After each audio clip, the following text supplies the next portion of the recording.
Exercise 4.1 के sixth का last problem में हम पहुंच गए हैं। सिक्स्थ का जो फोर्थ प्रॉब्लम है ये दिया हुआ है। In an isosceles triangle the vertex angle is twice either base angle, और ब्रैकेट में दिया हुआ है let the base angle b in degrees, remember that the sum of angles of a triangle is 180 degrees. तो यहाँ पर एक isosceles triangle के बारे में बात हो रहा है। आइसोसेलेस ट्राइंगल क्या होता है, अगर आपको नहीं पता है तो मैं बता दूं। वो ट्राइंगल जिसके दो साइड्स और दो एंगल्स इक्वल होते हैं उसको आइसोसेलेस ट्राइंगल बोला जाता है। यहाँ पर एक वर्टेक्स एंगल के बारे में बता रहा है कि वो जो वर्टेक्स एंगल है वो दोनों जो बेस एंगल है उसका ट्वाइस है। तो और बेस एंगल को हमको यहाँ पर बी अज्यूम करना है, बी डिग्री। और यहाँ पर एक चीज़ और बता दिया है कि sum of angles of a triangle, जो कोई भी ट्राइंगल हो, चाहे वो आइसोसेलेस ट्राइंगल हो, इक्विलैटरल ट्राइंगल हो या कोई भी ट्राइंगल हो, उसका जो सम होता है तीनों एंगल का मिला के 180 डिग्रीज होता है। तो ये किस तरीके से सॉल्व होगा, चलिए देखते हैं इसको वाइट बोर्ड में। यहाँ पर दो ऐसे वर्ड्स हैं जिसके बारे में बताना आपको ज़रूरी है। आपको हो सकता है कि पता होगा, फिर भी आप जान लो। जैसे सपोज ये एक ट्राइंगल होता है, ठीक है। इस ट्राइंगल में तीन एंगल हैं, ये एक एंगल हो गया, ये दूसरा एंगल, ये तीसरा एंगल।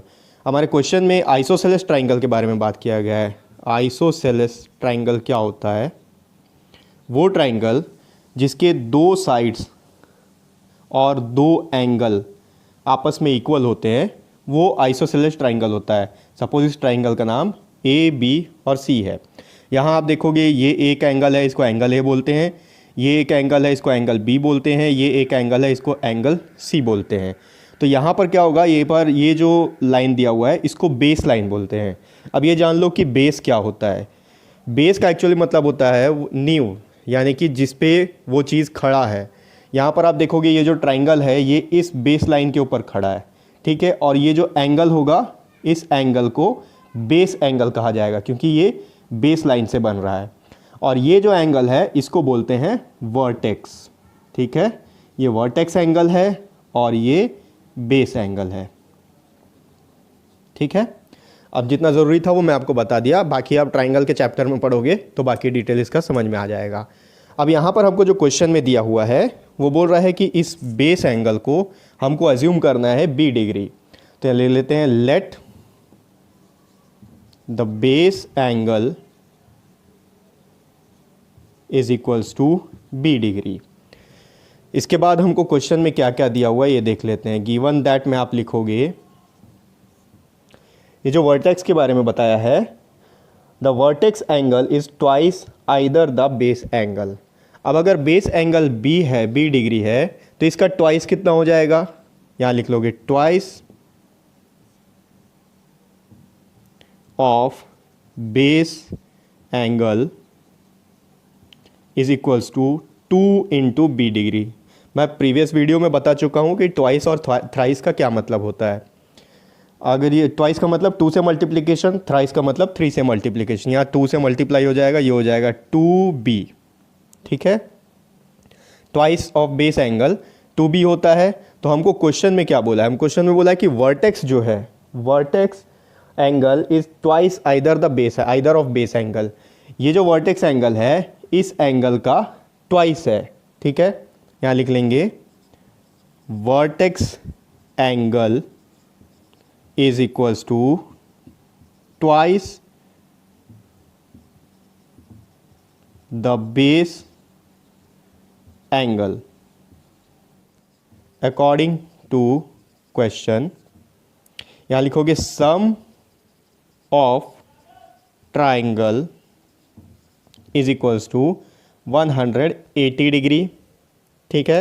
अच्छा, ये वर्टेक्स एंगल जो बोल रहा है ये वर्टेक्स एंगल 2b है, ठीक है, इसको ध्यान में रखना है। सम ऑफ ट्राइंगल इज 2b। अब यहाँ पर देखोगे इस ट्राइंगल में कौन कौन सा एंगल है। एक वर्टेक्स एंगल है, यहाँ पर एक बेस एंगल है, यहाँ पर एक बेस एंगल है। तो यहाँ पर लिखोगे vertex angle plus base angle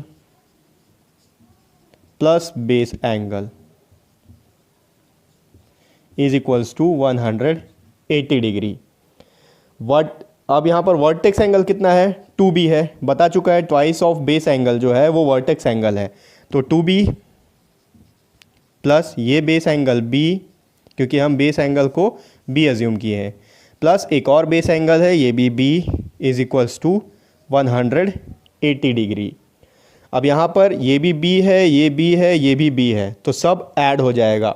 जब कभी भी आपको ऐसा कोई एडिशन या सब्सट्रैक्शन करना हो किसी भी वेरिएबल का, तो ये ज़रूरी है कि वो वेरिएबल सेम होना चाहिए।